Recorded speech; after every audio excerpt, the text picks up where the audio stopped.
going on, YouTube? Back in the garage again. I got some very exciting news with this pertaining to the CRX, and that is I currently registered the CRX as an antique. What does that mean in the state of Pennsylvania? That means I no longer have to do state inspection or emissions, and no longer have to deal with registration. It's a one-time registration, and as good as for as long as I have the vehicle. When I do redo my insurance, there is going to probably be a mileage I have to stay within per month or per year, which is not a big deal. It's not like I drive the car that much anyway. But yeah, here's the plate.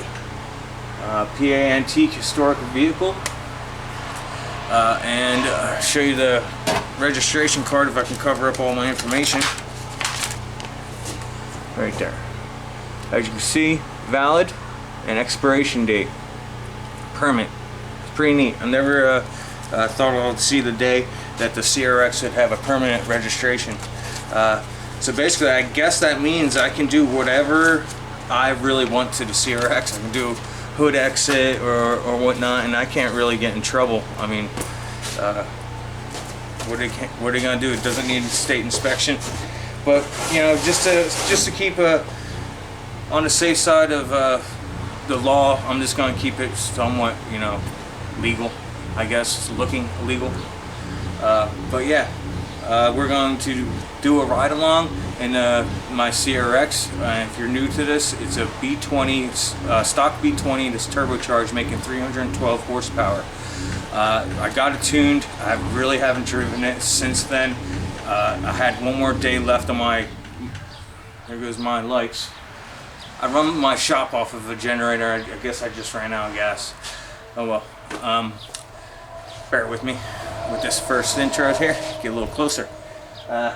So where was I? Yeah. So when I tuned the car, I basically had one more day left on my registration until it ran out, and it was 2 to 5 weeks wait for my new plate and registration. So it just sat here. Only really driven it one day after I tuned it.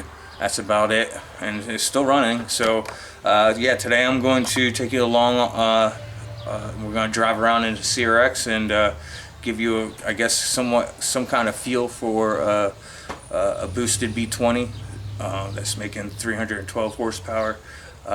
It's really hot today, so I'm not going to really want to push it too hard because it does have a heating problem, which in turn it's probably going to be my next step with the car, is making a heat shield that's going to channel all the air towards the rad to help keep it cooler when I'm driving down the road.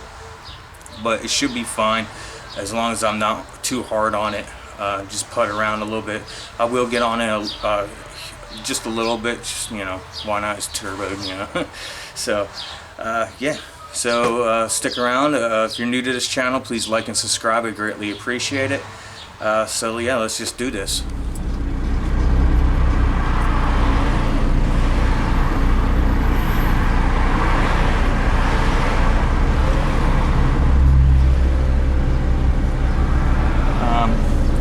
Yeah, so I don't know how long this battery's gonna last. I'm gonna run to a Walmart and get a USB extension so I can plug the video camera in to my port down here on my dash. So it's going to be getting charged the whole time, because for some reason the battery in this video camera really sucks. Just sad because I just got it.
ask a cop about what's his opinion on how I should go about that, since I don't need state inspection no more. If I should just leave the old stickers on there just so it looks like I have something there, or what. Technically I don't need anything because it's antique, so I don't know.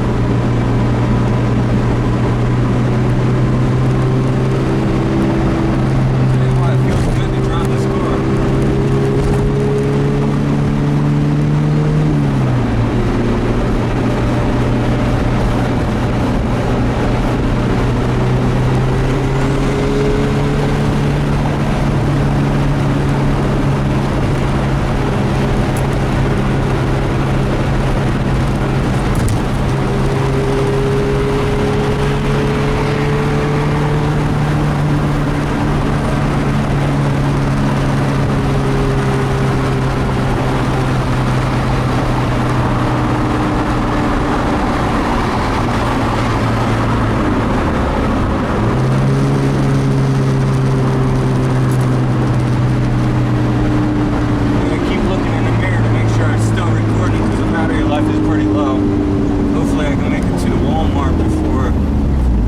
Dies and I can continue filming. There was a store, third gear grind in CRX, woo, love it. There was a store that was really close to my shop, but my shop is kind of a little bit in a bad area, and I didn't want to leave my car in that parking lot with a video camera zip tied to my roll cage and run into the store. That, you know, someone will try to break into the car, take the camera, or worse, take the car. So, very cautious of where I take this car or park it with me not being around it.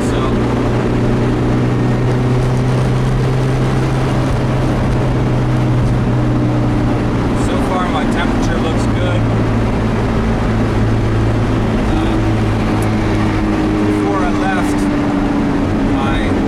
Actually went into Honda and lowered the temperature in which my fan kicks on. I think my tuner had it set to 160, which is already pretty low, but I bumped it down 30 degrees to go to 130. Just because it's so hot out today.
Attention to my boost gauge when that happened,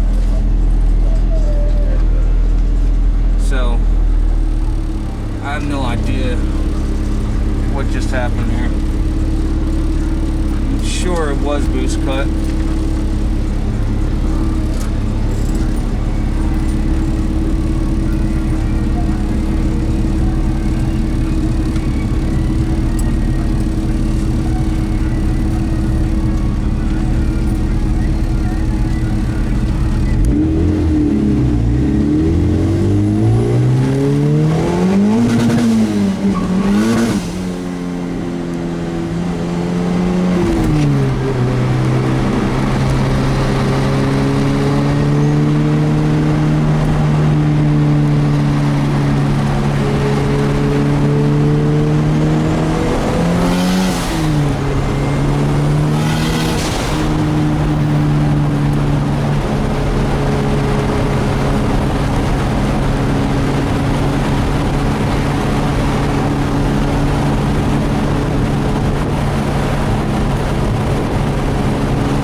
like I'm stopping to get a lighter.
Turbo B20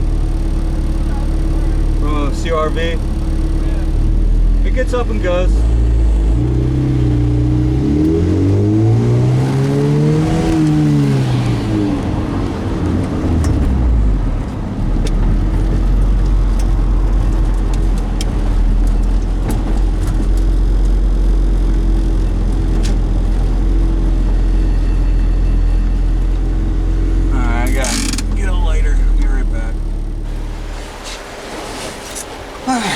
Got my lighter. I'm still getting a kick out of a guy in a Kia. I hope I got that on film.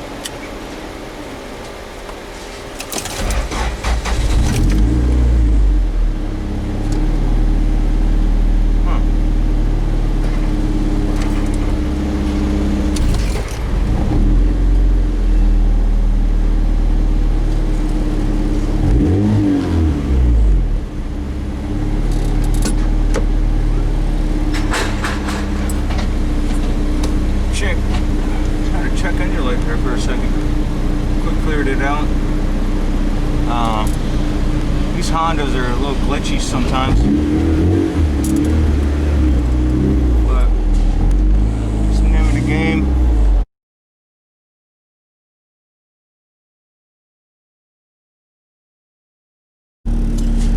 Alright, so we're back. The camera did not last until I got to Walmart to get the power wire extension. Whichever is what it is. Now, I guess we'll go on a little cruise, hit up some back roads. I'm not really gonna get too much into boost.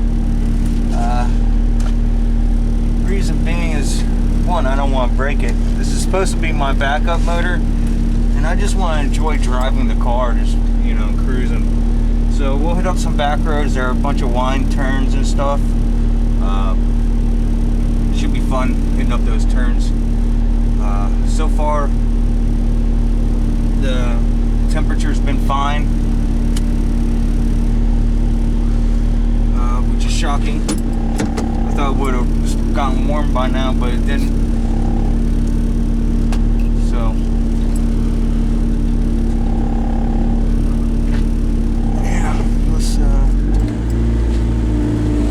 continue on our journey here.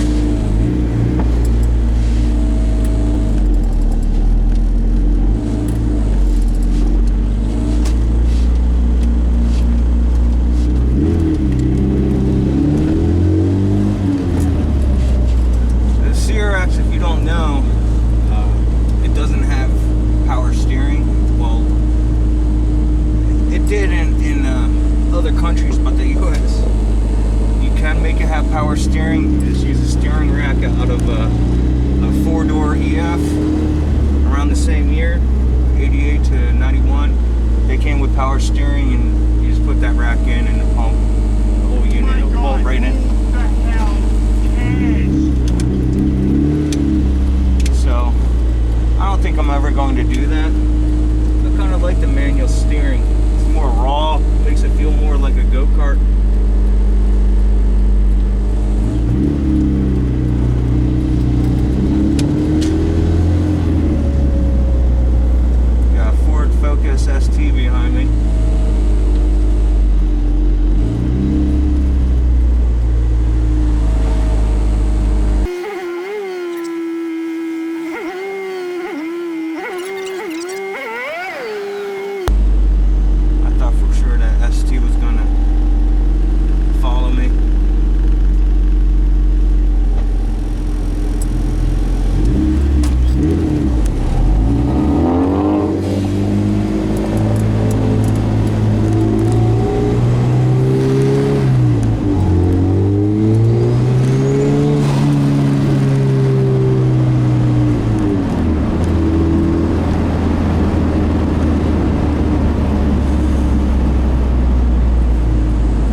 just a glitch, or it freaks out when I first start it. I don't know. I know I had to charge the battery a little bit before I hopped in it because the car was sitting for a while. And no matter what in the CRX, it always pulls power when it sits there because of the cigarette lighter. It's like non-stop power. I think that slowly just drains the battery. I think that's why it died. At least that's what I'm thinking.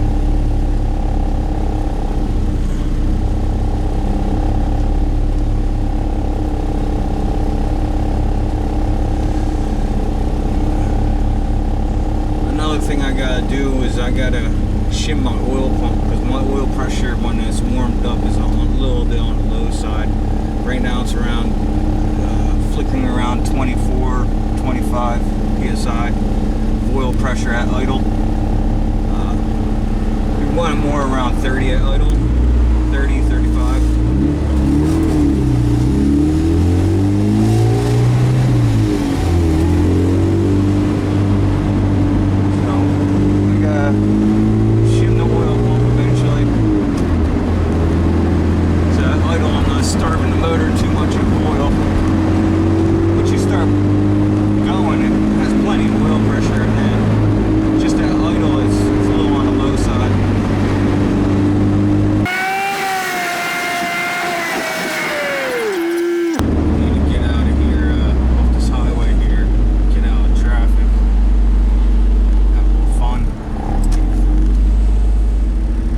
Drove to Mexico.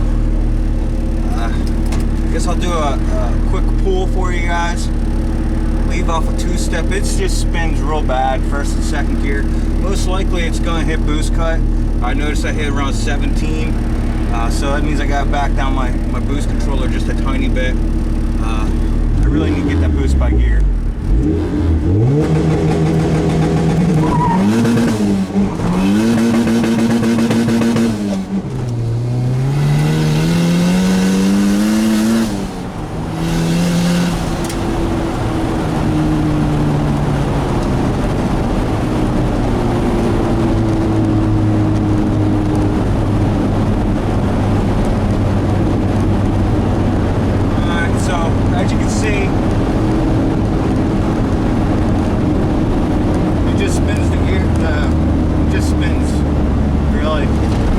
Starting to warm up a little bit now after that one.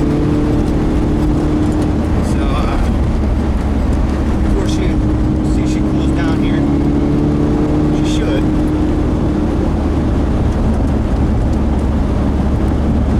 If not, I'll pull off somewhere and let it cool down. It's not overheating. I saw the temperature gauge start climbing a little bit. She went right back down. We're good. Like I said, if I get on it like real hard, like I got basically one hit and then it has to cool down until I get that shield put in. I'm probably gonna always see that. Just the way that with the CRX, how close the rad is to my turbo manifold and my downpipe. It's just when you really hammer on it. It just freaking,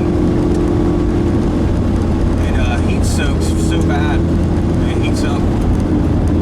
So it cooled right back down. I didn't have to pull over or anything. So I didn't see what kind of boost I was hitting. I'm sure I was close to boost cut.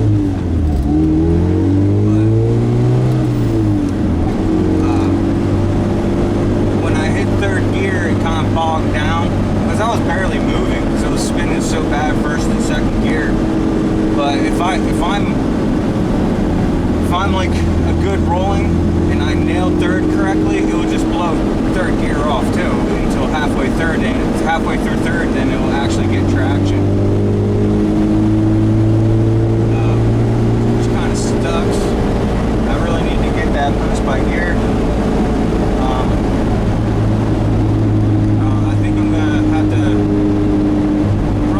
Speed factory at the solenoid.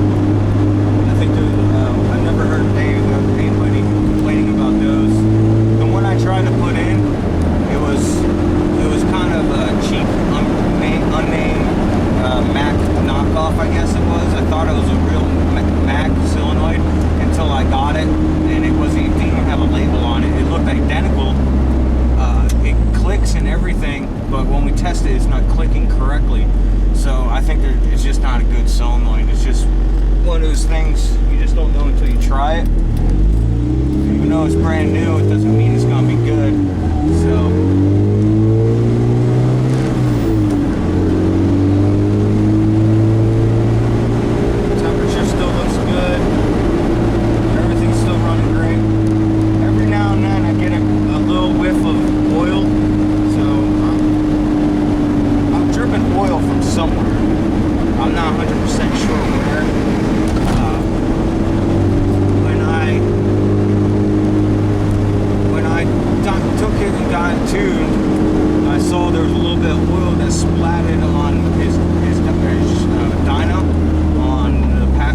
Right behind the wheel. It wasn't on the tire. There was nothing like that. And right before I got it tuned, I replaced the replaced the passenger side axle seal. I noticed it was leaking out there. So there's a brand new axle seal over there. It still might not be sealing correctly. These are AutoZone axles, so they're basically remanufactured axles, and the diameter that goes into the seal itself, that might be a little bit smaller than really like what it needs to be. So it might be in spec, but it might not, be giving you the 100% sealing that you really want your axle to do. So I might actually be dripping every now and then a little bit of oil from the transmission. I had to jack it up and look into it.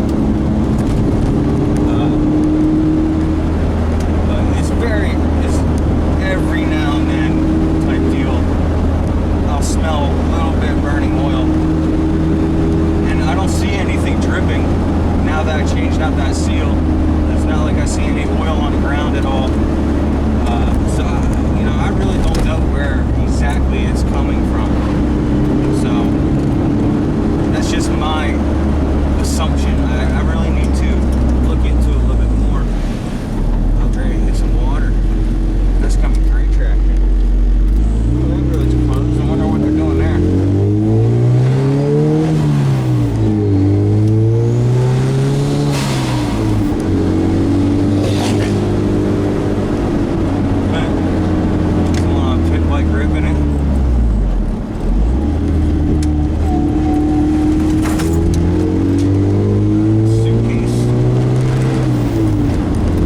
So when it comes down to like my channel,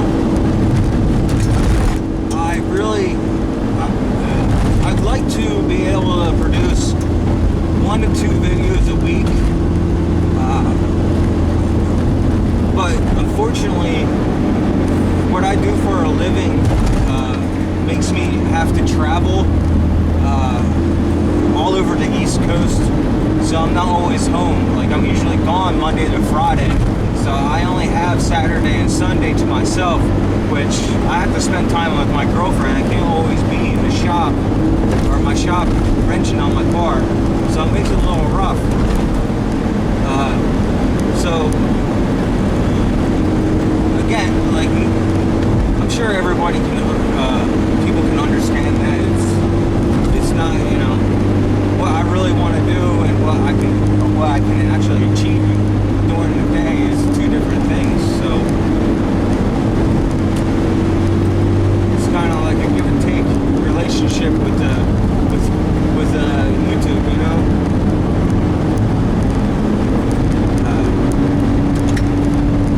oh yeah, I'd like to thank you to all my new subscribers that just subscribed, and thank you to Honda Vlogs. I greatly appreciate you dropping my channel on your last video. It was a real shocker. I was not expecting that. Greatly appreciate it. It helps me. It helps, hopefully I'm helping the Honda community with the videos I'm putting out. I know some of my videos are kind of long and drawn out. I'm sure this is going to be a little bit long and drawn out. This is something I just have to work on, is making my videos a little more entertaining. So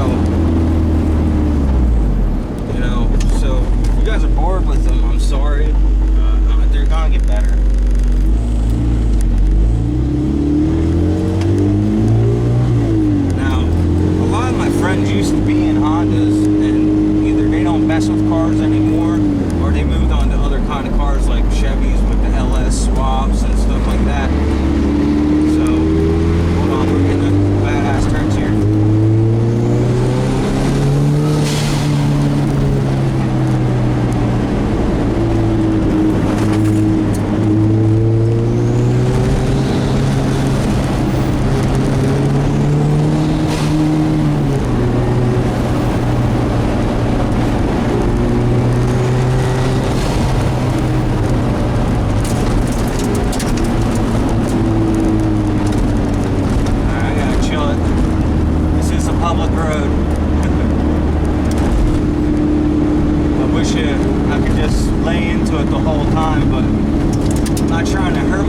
Hurt the car or hurt anybody, you know. It's not a good thing. You see a lot of these people on YouTube driving around just like I did now, but they're constantly doing it, and it's not safe. You shouldn't be doing that. You know, it's not closed road or anything like that. You know, we all like to get on our cars and have a little fun with them, you know. That's why we build them, but you gotta be safe with it. So I should have brought my swimming suit. There's a place up here that has a rope swing. You go swimming in a little creek over here. Cool down, but unfortunately I did not bring my swimming suit. So those people are swimming. I would love to hit these roads all out. Some really, really nice swooping turns. It does have bumps, but it's not horrible. Another thing I'm going to be doing with my car is I'm going to be changing out my coilovers. Right now I have function to form type 1s or something like that. They work good, but I've had better. You know, I ran better with just a normal coil and shock with like the Skunk 2 Pro series, lowering springs, something like that. The reason I'm not running them now is I wanted to be able to adjust however height I wanted.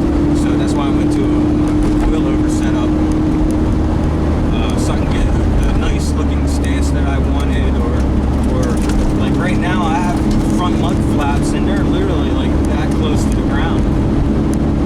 So I probably should raise the car a little bit. If I bank one of these turns really hard, you'll hear the mud flaps scraping on the ground. So and those front mud flaps for this car are not cheap. They're actually ridiculous at how much money people are asking for these front mud flaps.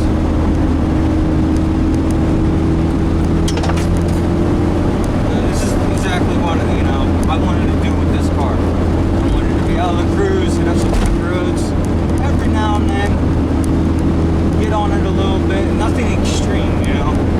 This is supposed to be my backup motor. I'm not trying to blow it up. I want to still be able to have fun with it.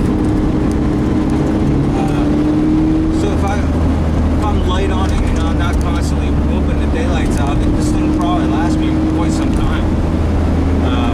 I'm hoping that I don't send a rod through the block or crack a sleeve until, you know, I don't want to. You know, I want to be able to have this motor be pulled out, still ready to go whenever I need it, and put in my build setup, and then I'll be pushing.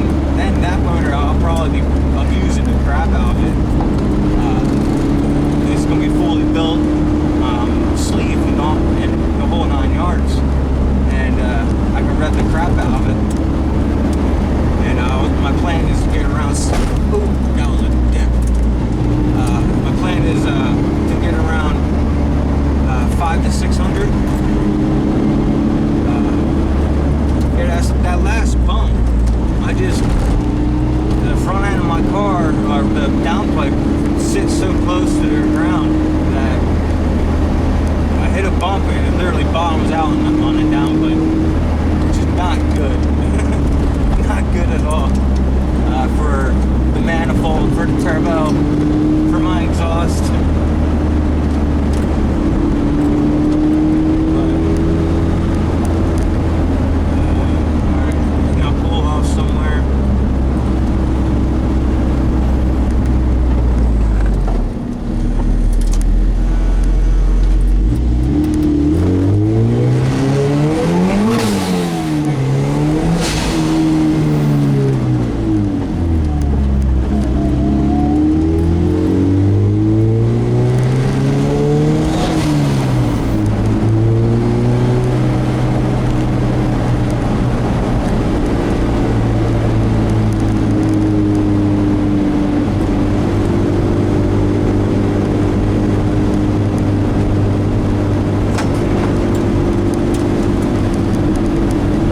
shop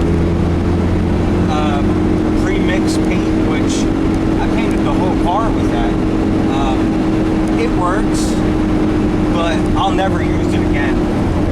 I'll never ever use it again. So in turn, eventually, I gotta repaint this whole car. I did auto body for 9 years for a living, and I know my fair share. I can easily paint a car and no problem. And just the way that paint sprayed out of the gun, it sprayed out great, but how it sucked back like a year later, it's just not, I'm not happy with it. And not only that, let's say I want to clean something in the engine bay with some brake cleaner, it literally starts just breaking down the paint. It's not really durable. But if you're trying to paint a car on a budget, yeah, it works.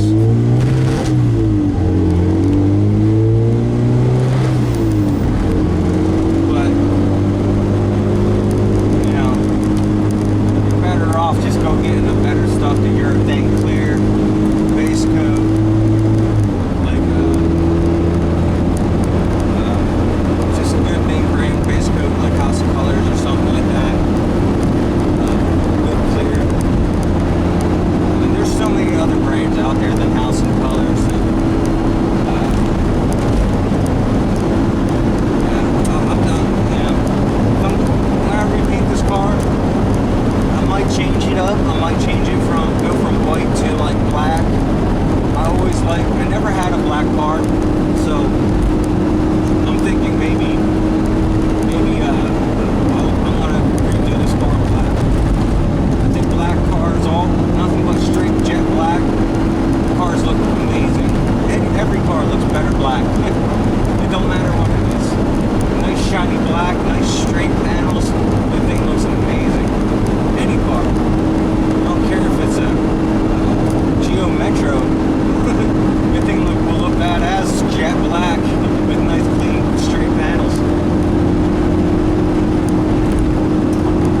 nothing special. Probably should do a little walk around of how it looks all cleaned up, but maybe I'll do a little bit later. Right now I have the video camera kind of just zip tied to my roll cage, so it's just a little bit of an inconvenience to pop it on and off. I clip the zip ties with my snippers and re-zip tie it when I want to mount it back up there. Eventually I'll change things up so I don't have to keep on doing that.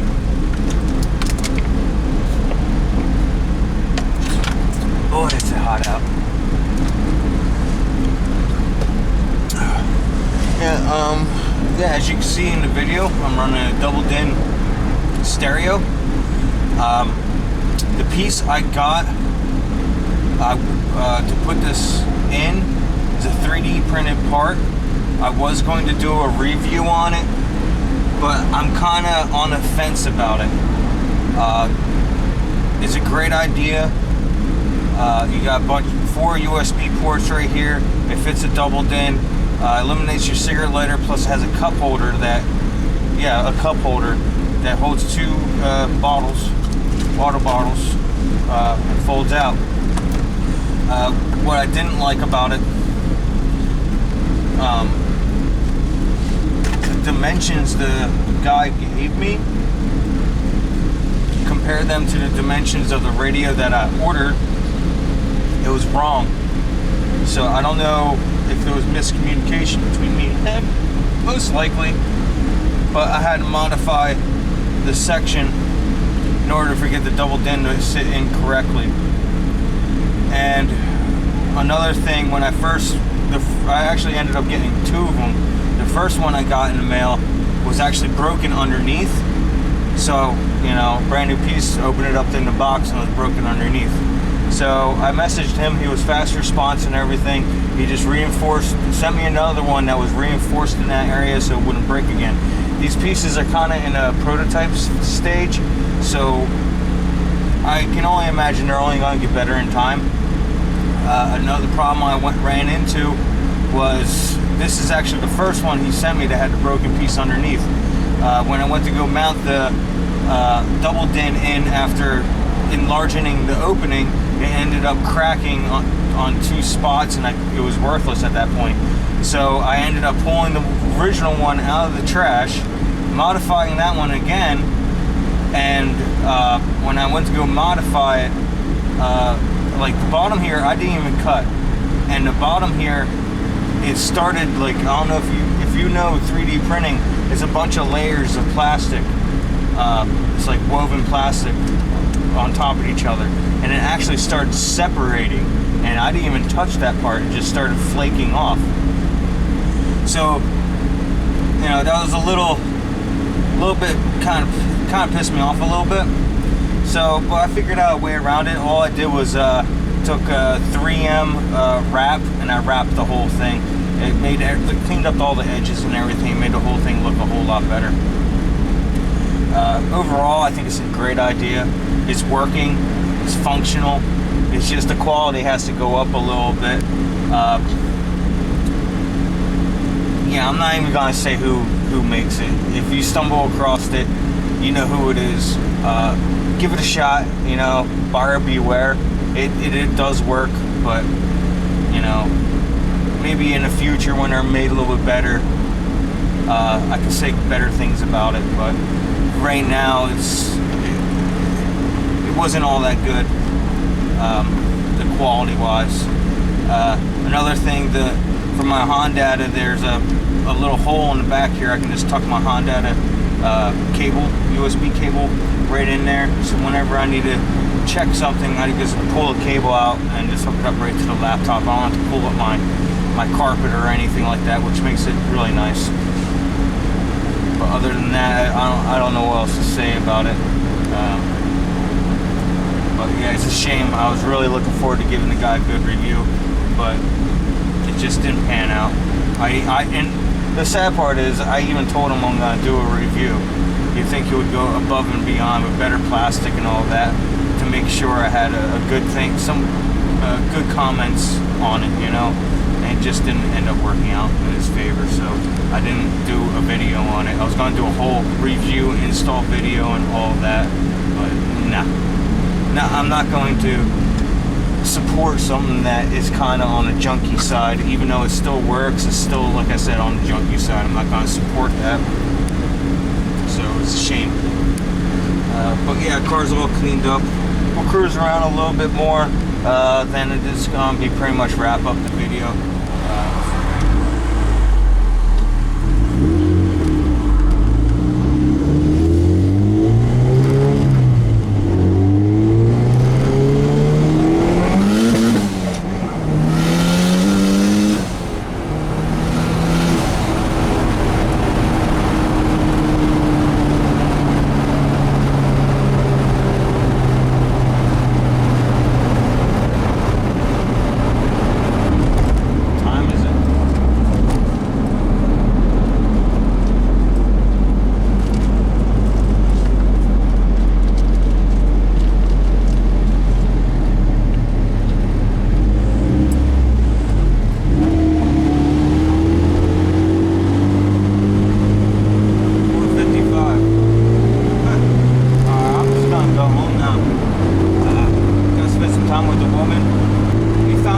Entertaining, or you're interested to see more of what's to come with this, my car, just see